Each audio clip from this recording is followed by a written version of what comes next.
Là où le destin t'envoie, c'est là-bas tu restes. Là où le destin t'envoie, c'est là-bas tu restes.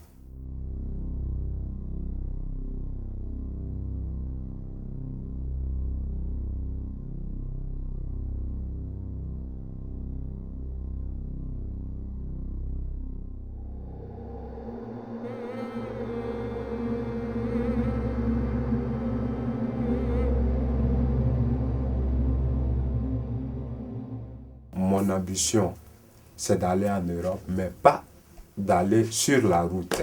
Non, non, non, non. Si c'est sur la route, je préfère retourner dans mon pays. Même s'il y a la guerre. Si Bal m'a trouvé, si je suis mort, je suis mort. Mais sur la route, moi j'apprends, on tue les gens. On tue les gens. On arrache l'argent des gens. On te pique. On vous poignarde. Même les soldats tirent sur les gens.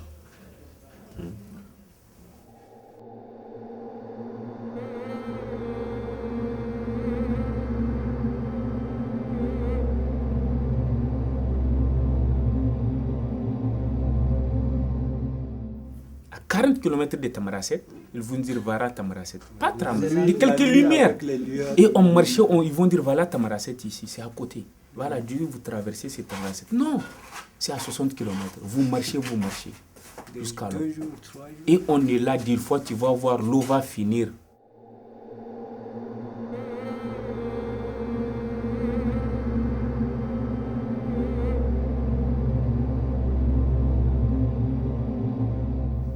On nous a laissé à 260 km. On a marché pendant 3 jours pour entrer à Tamaracet. Il y avait des morts.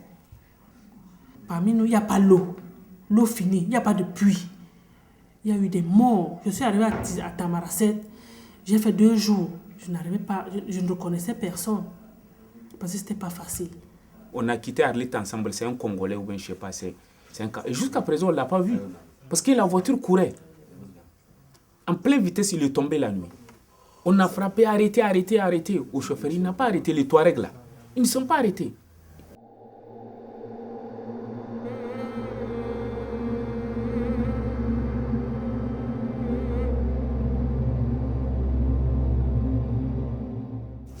C'est pas facile, les conditions de voyage, les agressions. Voilà quoi. Tu ne les connais même pas, c'est les gens, ils sont masqués, on te disent que c'est les rebelles, d'autres te disent que c'est les terroristes. Ils sont masqués, tu ne vois même pas leur visage. Ils ne parlent même pas français. Ils demandent seulement l'argent, les bijoux, les objets importants. Ils retirent dans vos sacs.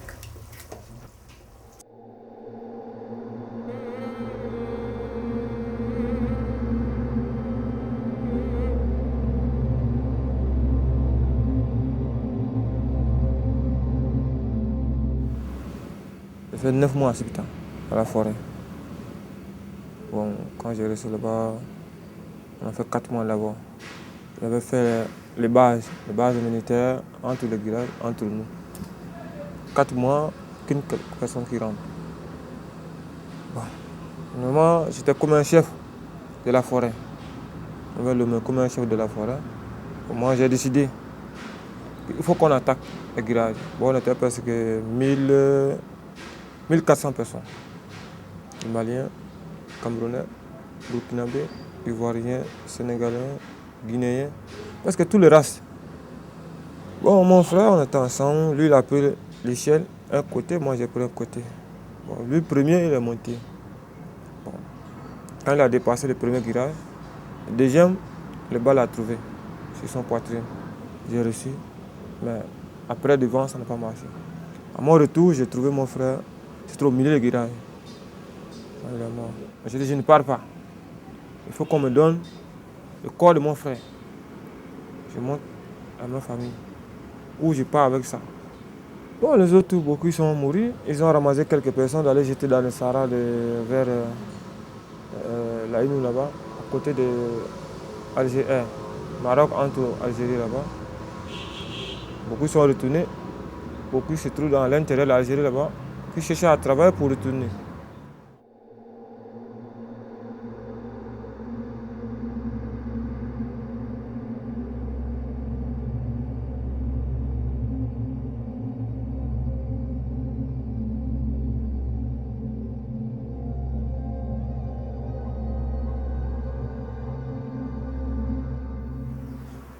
الور هذا ولدي مجال فيه لحم، انما ما كانش في البحر ولدي، كان تيتعذب، كان تيقاسي. وكي راكم تشوفوا لا فوتو، لا كورد، اون بال dans la poitrine et ainsi de suite. كل شيء رجليه محروقين كي شفتوا. اللي مشى اللي ما مشاش راه هما هلكوه. اوكان سيرفيفون، كان غير واحد ربما غادي يجيب لنا حنايا لي رونسينيومون اشنو وقع. ولكن للاسف كل شيء مشى هباء منثورا، كل شيء مشى. بلوس دو 57 بيرسون. الوغ كي نمشي لديك لاجونس تاع ليبيا فين يقطعوا الطياره، نصيب الدراري وبنات دايرين لاكو باش يقطعوا باش يمشيو لليبيا. والله العظيم الا واحد بواحد نهضر معاه، ها وليدي عندك شي حد في ليبيا؟ لا مهمتي، فين غادي؟ وغادي نتوكل على الله. واش غادي تحرق وليدي؟ ايوا لا وليدي الله يعطيك الرضا، راه وليدي قتلوه ليا، ما تمشيش وليدي. ندير راسي انا مو راني نصحو باش ما يقطعش، كون نصيب ما يقطعش ويزد فلوسو ويمشي. والله العظيم.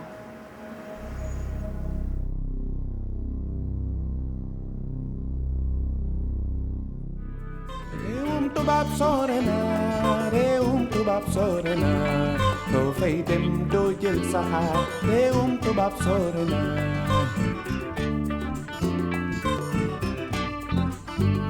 Am na ñuy jóge seen réew wàcc fa seen njaboot, ñoom ñuy dem di wuti feneen lu ñu amul seen réew.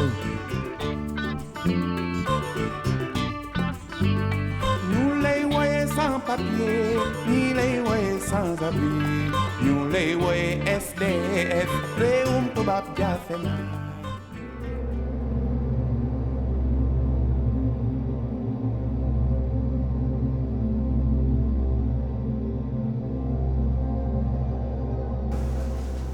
Nous sommes affamés, nous sommes affamés.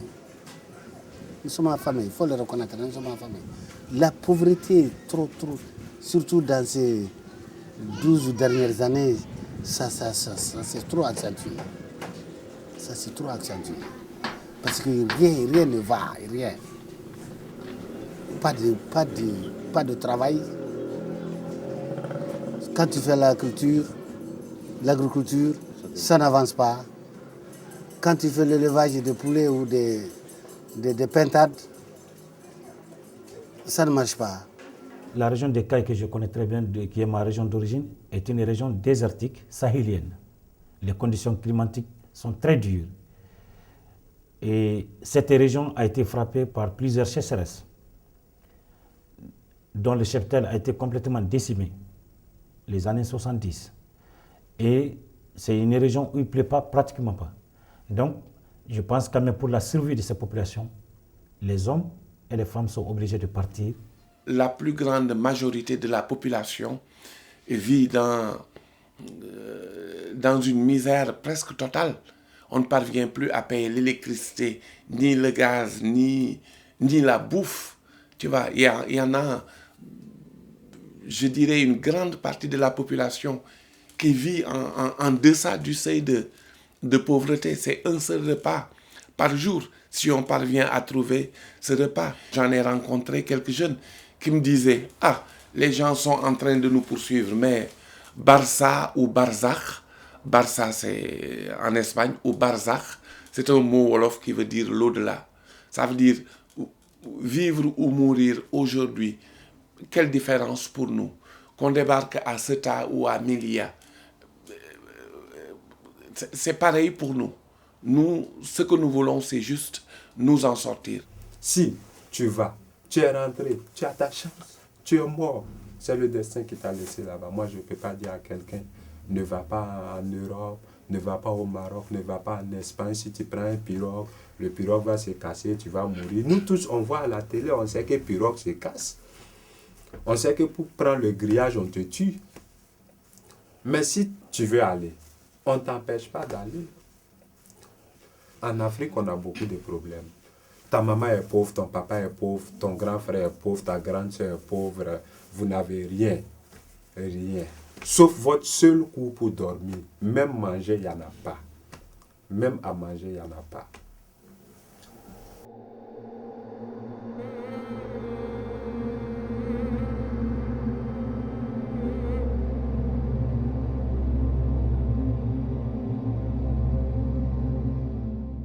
Bon, chaque famille, tu vois des gens qui se réunissent, bon, des membres de la famille, quoi. Chacun donne quelque chose pour compléter et on choisit quelqu'un pour lui donner pour qu'il puisse voyager.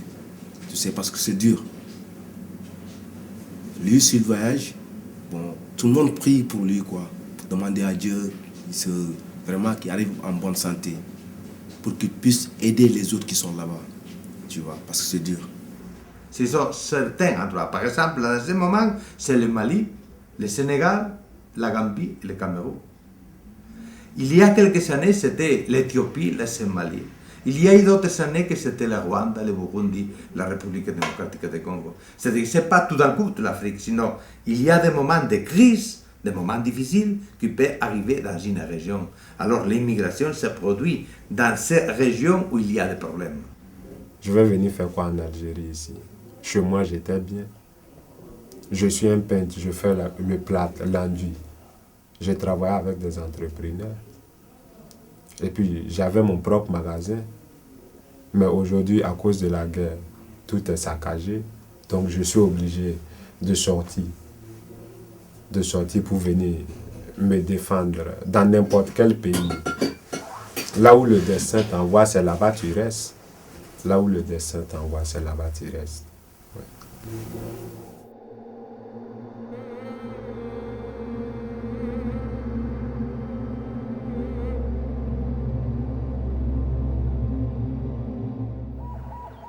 احنا المروك الجزائر وتونس ابواب اوروبا.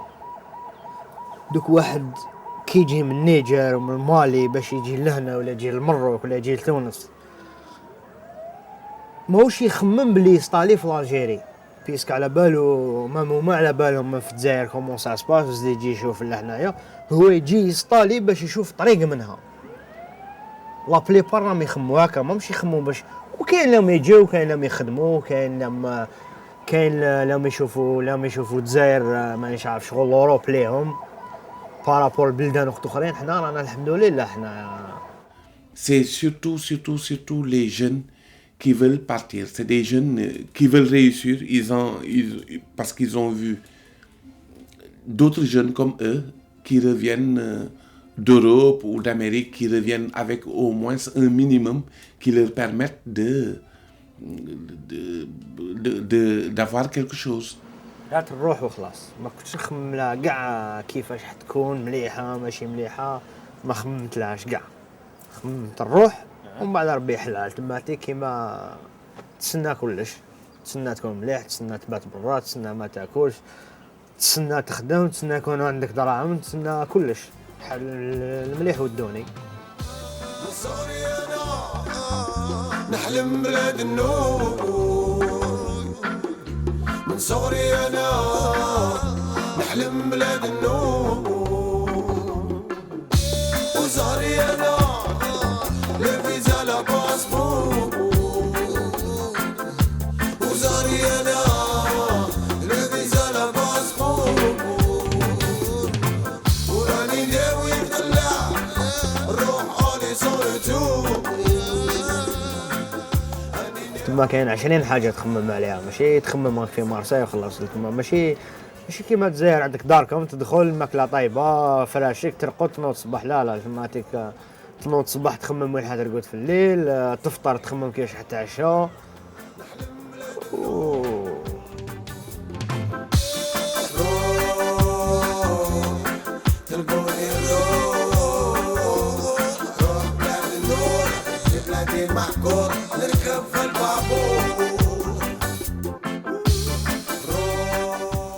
On s'en va parce que on a tout essayé, on a tout attendu, on a rêvé et puis on est déçu. Les gens dans les bidonvilles, ils ont des paraboles. C'est le sentiment de liberté qu'ils ont. Ils ne l'ont qu'à travers des ondes virtuelles, voilà. Et donc ils vivent la vie des gens autres dans un autre pays. Et puis tout ça se télescope avec leur réalité qui est complètement insupportable. La précarité, la pauvreté, le chômage, le manque de perspective, aucune sécurité du lendemain.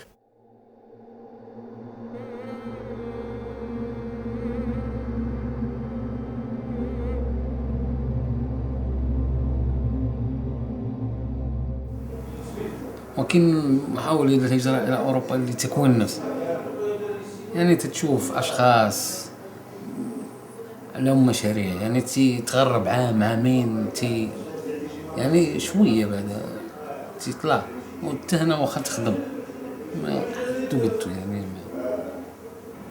كاين مغاربة ماتوا يعني بالنفس والتعذيب. يعني واحد كان جالس مع فاميلته هاني واكل شارب ليبر، تيروح إلى دولة عربية ويسجنوه غير قانوني، ولو تكون ذاهب إلى إيطاليا. يعني هذاك التعذيب ليش هذاك التعذيب ما كاينش، مش ممكن.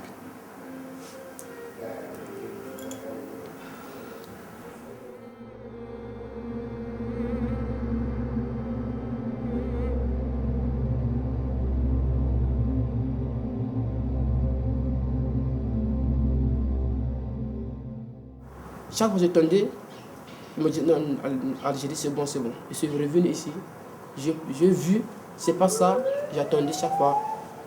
La soirée des gens, la bouche des gens, quand même j'ai vu, c'est pas ça. J'ai pas vu, c'est pas du miel. C'est du caillou, c'est dur.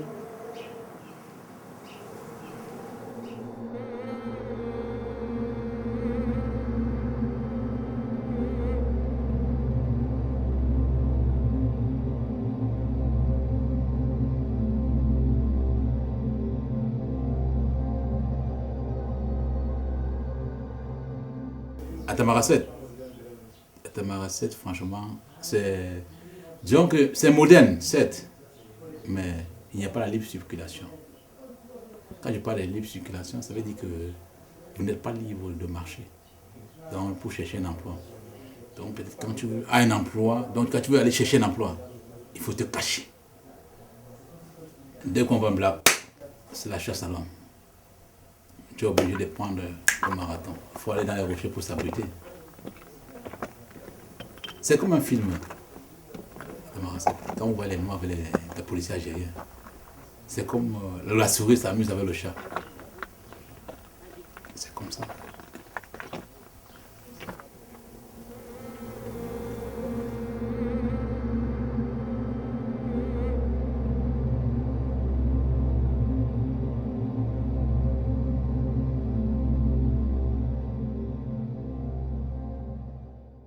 Mais les conditions de dormir, ici, c'est tout un problème. Vous voyez, on est dans un bus.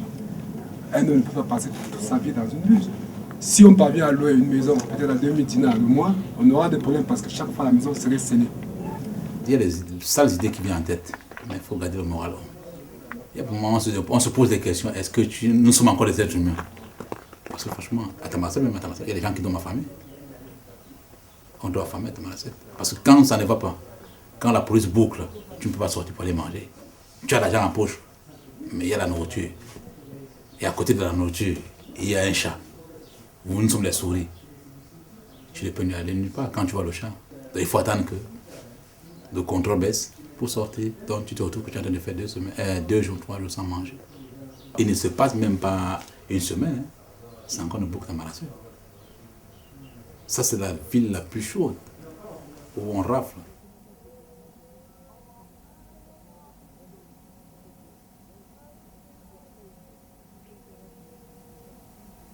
On a souffert pendant 2 mois en cellule pour attendre les élections. Après les élections, attendre le grand, nous étions au moins 700 personnes dans la cellule. Les conditions de refoulement, franchement, c'est regrettable. Moi, j'ai été refoulé peut-être 7 fois. Bon, déjà dans le camion, on vous parle comme des moutons, comme des chefs. Vous faites peut-être 850 km de désert, vous avez un pain. Qu'on vous le donne, il n'y en a pas d'eau pour boire. Et un sachet de lait, vous êtes à 7 personnes sur un sachet de lait.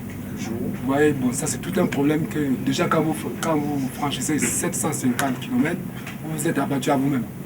Et quand vous êtes dans le désert, c'est encore le grand désert, ça c'est pas un petit désert. À Tizati, maintenant, on vous demande, dès que vous sortez du camion, les policiers sont avec des armes, des deux côtés. On vous montre la main, traversez. Dès que vous traversez, la petite danse une douette. Dès que vous traversez, on dit Haya, on commence à marcher. Il y a un cimetière où on enterre, on creuse, on vous enterre. Dès que tu arrives, c'est la première des choses qu'on vous montre. C'est ça. Ça, ce sont vos frères qui sont enterrés par là.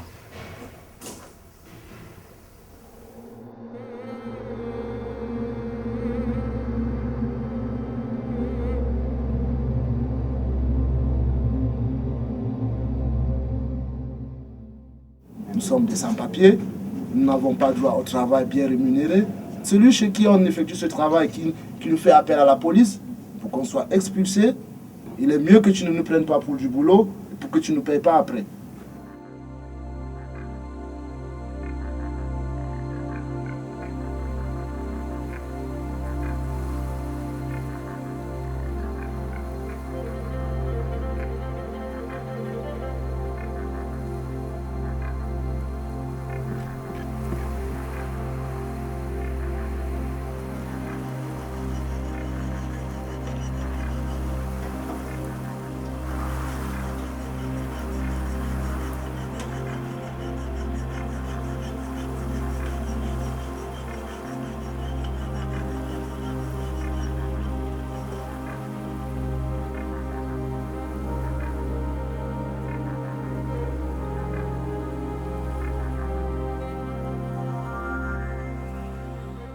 Dans toute la traversée, le moment le plus difficile que j'ai eu dans tout le travail que j'ai fait, c'est l'Algérie. L'Algérie, une grande capitale, mais elle est très très difficile, très très difficile. Ici, où on est à la Caspa ici, je ne parle pas des autres coins, les Algériens même, ils n'en ont pas. Ils n'en ont pas, ils n'ont pas d'argent. Et même pour manger, ici même c'est problème. Tu as vu? À l'hôtel ici, vraiment, c'est pas bien. On n'est pas bien. On n'est pas bien, sincèrement, on n'est pas bien. Regardez les lits. Si vous voyez les lits, en bas des lits, il y a les poux qui nous piquent. Hein? Il y a des poux qui nous piquent. Si vous voulez, vous pouvez vérifier, il y a les poux qui nous piquent ici. On est obligé de survivre parce qu'on est arrivé. Sinon, ici, il fait froid. Voilà l'hiver qui vient. Dans temps de froid, on n'a pas des habits de froid. Ça, c'est pas habits de froid. Ni chauffage. Ni chauffage. Le plus difficile, dans 5 ans, c'est de dormir dans le froid. En plein hiver, imagine, toi, l'hiver en Algérie, il fait 6 degrés, 8 degrés. Tu dors comme ça, sans couverture ni rien des fois. C'est ça le plus difficile. Tu tombes malade. Personne ne s'occupe pas de toi. C'est entre nous qu'on s'occupe. Entre amis, on s'aide pour s'occuper. C'est ça la chose la plus difficile aujourd'hui. Dans l'hiver, on va te jeter au dehors à 6 h du matin. Et puis si ce n'est pas à 21 h, tu ne rentres pas. Vous voyez là où on va partir. Bon, tu es obligé de tourner dans la rue comme ça.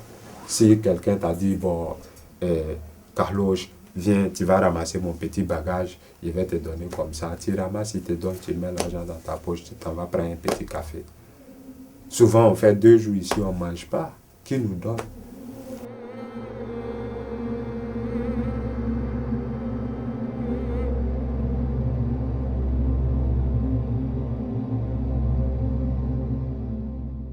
Si on est exposé, la police va nous ramasser. On est obligé de passer les journées ici. Toujours cachés. Nous vivons toujours cachés. Nous sommes clandestins, là où nous sommes. Si une voiture s'arrête là tout à l'heure, tout le monde qui bavarde là, c'est chacun qui va prendre fuite. Quand nous dormons, parfois il y a des accidents ici parce qu'il y a des fausses alertes. Quand une voiture garde cette petite porte, pour que 20 personnes sortent à la fois, c'est pas facile. Et c'est là où nous on va se réfugier, on passe des nuits là-bas.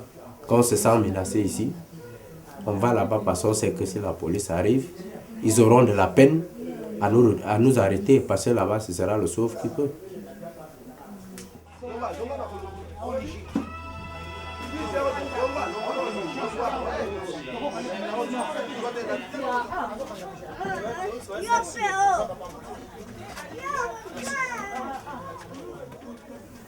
Il y a 2 ans déjà, il n'a pas déjà un départ. Ce qui veut dire que je suis en train de gâcher quelque part son avenir. Quelque part, je dois dire son avenir.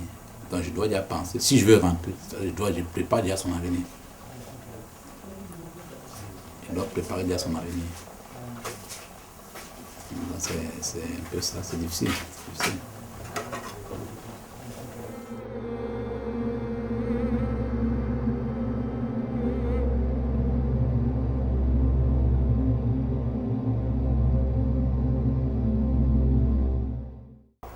L'enfant va à l'école. À l'âge de 10 ans, 11 ans, l'enfant quitte à l'école. Pourquoi? On dit qu'il faut amener une carte de séjour de ton père ou ta maman ou une nationalité. L'avenir de l'enfant est gâté. Il y a des petites filles ici. Ils vont te faire pitié. Ils sont bien à l'école. Des petits enfants, je les connais. Des enfants d'aventuriers. On te fait quitter. Tu n'as pas le droit de... C'est un enfant, qu'est-ce qu'il connaît? Il faut l'éduquer. S'il trouve son diplôme, il faut dire qu'il n'a pas le droit de travailler chez toi, il n'y a pas de problème. Il peut bosser partout.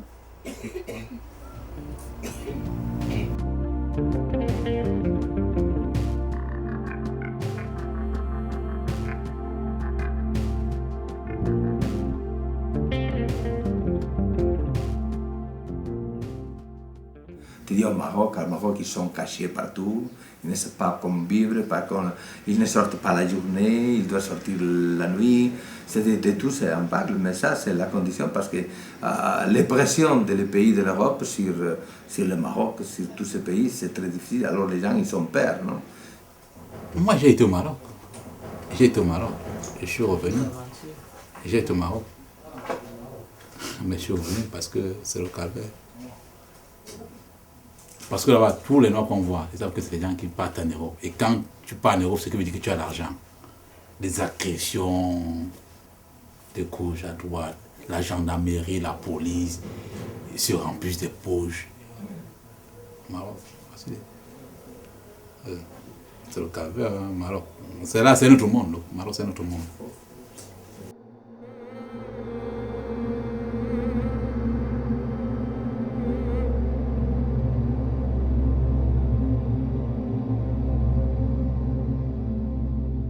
I'm not really coming to Morocco, I'm going to Europe by land.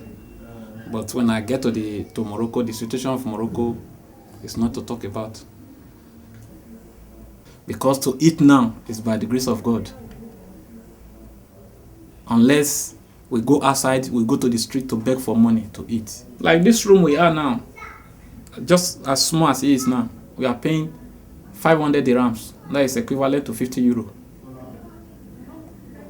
I have handwork. I'm a carpenter.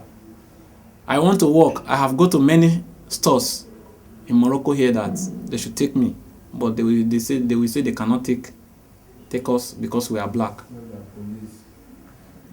Mais aujourd'hui, on est obligé de se défendre de cordonnerie. Cordonnerie va te donner quoi? Tu es assis matin jusqu'à le soir, tu ne peux même pas gagner 50 dinars. Souvent même, tu ne gagnes pas 100 dinars. Voilà l'hiver qui vient de commencer. Tu ne fais que dormir seulement. Si tu n'as pas l'argent pour payer ton hôtel, on te fout au dehors. Même pour payer les habits, on n'en a pas. Ça, c'est les anciens habits qu'on a envoyés du pays. C'est les anciens habits qu'on a envoyés du pays. 100 dinars, c'est pour manger. C'est pour manger. Et si j'ai eu plus que ça, je paye mon hôtel pour dormir, c'est tout. Un homme sans travail, ce n'est pas un individu. Je vais manger quoi? Je vais demander à l'autre, donne-moi une cigarette. Ce n'est pas la logique. Je n'aime pas que personne m'aide. Je peux m'aider, je suis un humain. Je veux réfléchir, je peux travailler. Dieu m'a créé, j'ai la force, j'ai la tête, donc je peux progresser un peu. Tu vois, tout ça c'est interdit pour un étranger. Parce que toi, on va te dire de travailler de 8h le matin jusqu'à X heures. Pourtant, le citoyen, lui, il descend à 3 heures, à 4 heures, lui, il part à chez lui. Et toi, tu continues à travailler jusqu'à minuit. Tu sais comment ils nous appellent Kalosha, ou bien Meskina, ou bien Zawadia. Voilà le nom. Donc on ne mérite même pas, on ne peut même pas t'appeler par ton propre nom. Mais il y a quand même certains Algériens qui sont gentils.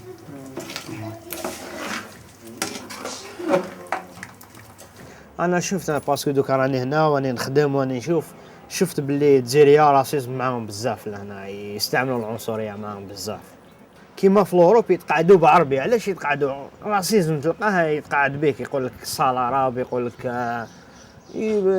هكذا كيما هما راهم يقولوا على العرب التماتي كيما هنا الجزائريه هم يقولوا على الكحوله واش جابك روح من بلادنا واش جاي لهنا. Moi, je pense que c'est un réflexe de toute société, un réflexe de rejet par rapport à l'autre. Plus il est différent, plus on est raciste à son égard. Par exemple, on est moins raciste vis-à-vis, par exemple, des immigrés qui ont la même culture, qui parlent arabe ou qui, par exemple, qui sont de religion musulmane, etc. Certainement, il y a plus de rejet par rapport aux autres qu'on perçoit comme des gens trop différents de nous. Donc je pense que c'est un phénomène assez spontané qui existe malheureusement dans toutes les sociétés, qui existe aussi en Algérie et contre lequel on peut lutter en sensibilisant la population à la réalité de l'immigration et en les sensibilisant aux aspects positifs de l'immigration, pas seulement, parce que l'immigration n'a pas seulement des aspects négatifs, mais là aussi des aspects positifs. Comme j'étais au Maroc, chaque fois, tu vois une petite, il dit, il te jette les salives. Il dit négro, un singe. Moi je ne kiffe pas, il dit c'est une petite fille, je passe. المهم هي كاين في الذهن ديال المغاربه هذاك الانسان الافريقي اللي جا غادي يجي يقسم معايا ديك الخبزه خصو يمشي بحالو عليا.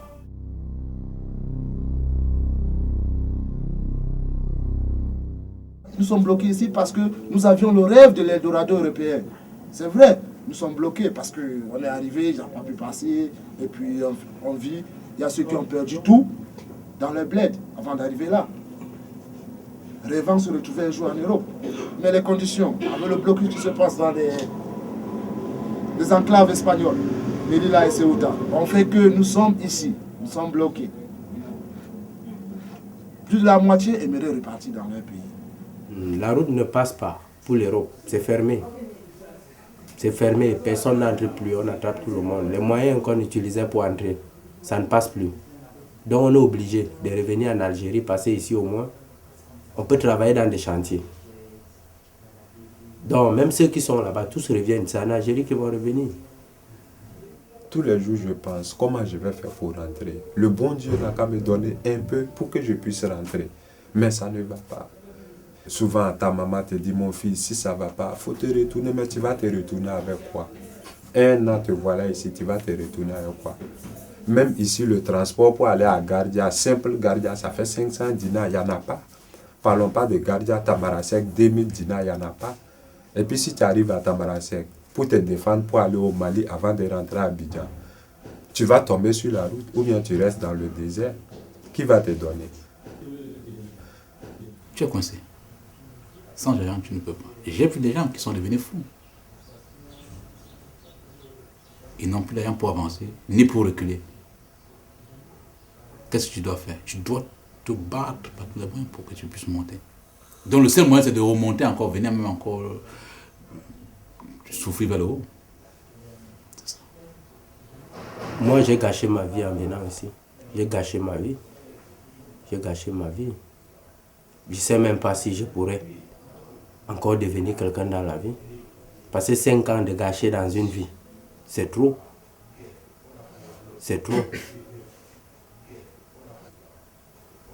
Moi, je suis dehors presque 14 ans, je n'ai rien fait. Je n'ai rien fait dans ma vie. Je dis une vérité, rien. Je travaille 1 mois, 2 mois, je ne travaille pas. Je veux manger ce que je fais. By the grace of God, I have tried 4 times. But all the 4 times, there's no one I'll be able to succeed to pass through. So as at present now, I'm not working here. I'm still reaching my people in Europe to help me out, to help me for money so that I can try again. Mais il y a des gens, la plupart des jeunes qui partent, c'est pour passer pour l'Espagne. Parce que la France est trop dure, c'est fermé. L'Espagne qui était un peu ouverte là, alors maintenant, c'est devient aussi à fermer les portes. Voilà. On ne sait plus que faire. Même l'immigration clandestine, on n'arrivera jamais à la stopper à travers des mesures policières, ni en Europe, ni en Algérie, ni ailleurs. Donc le mieux serait d'avoir une autre gestion plus ouverte, peut-être en concertation avec les pays qui sont eux-mêmes émetteurs de ces migrants, et trouver des solutions pour mieux canaliser la chose et mieux utiliser ces énergies dans un but de développement, dans un but plus positif. C'est clair, je l'ai dit depuis toujours. La question, ce n'est pas de faire sortir des lois, interdire, de mettre la force, les militaires, de fermer avec les moyens le plus techniques possible. Ça, c'est la question de résoudre le problème. L'unique qu'ils arrivent à faire, c'est chaque fois c'est plus dangereux, qu'il y a plus de morts, ou que les gens ils restent de l'autre côté, en train de mourir de faim, abandonnés dans le désert, et des conditions beaucoup plus graves encore. La solution, ce n'est pas la force. Les États réagissent de manière répressive, essentiellement répressive, à la question de l'immigration illégale. C'est vraiment quelque chose de très nouveau, ils ne s'y attendaient absolument pas. Bien entendu, ça va poser à terme des questions extrêmement importantes, mais aujourd'hui, le seul enjeu pour ces États, c'est le contrôle, la surveillance et l'expulsion des personnes, pour l'essentiel des subsahariens, qui entrent illégalement dans les pays du Maghreb. Donc, il n'y a pas de politique publique en la matière, il y a simplement une attitude qui est constante depuis une petite dizaine d'années, qui est celle de intercepter, d'enfermer et d'expulser les subsahariens qui accèdent sur les territoires nationaux du Maghreb en situation d'illégalité. Tous les jours, je pense, tous les jours, j'ai laissé ma famille derrière moi. Vraiment, je vais bien faire quelque chose pour ma famille. Si ça ne va pas, hein, je veux partir chez moi. Et puis c'est fini.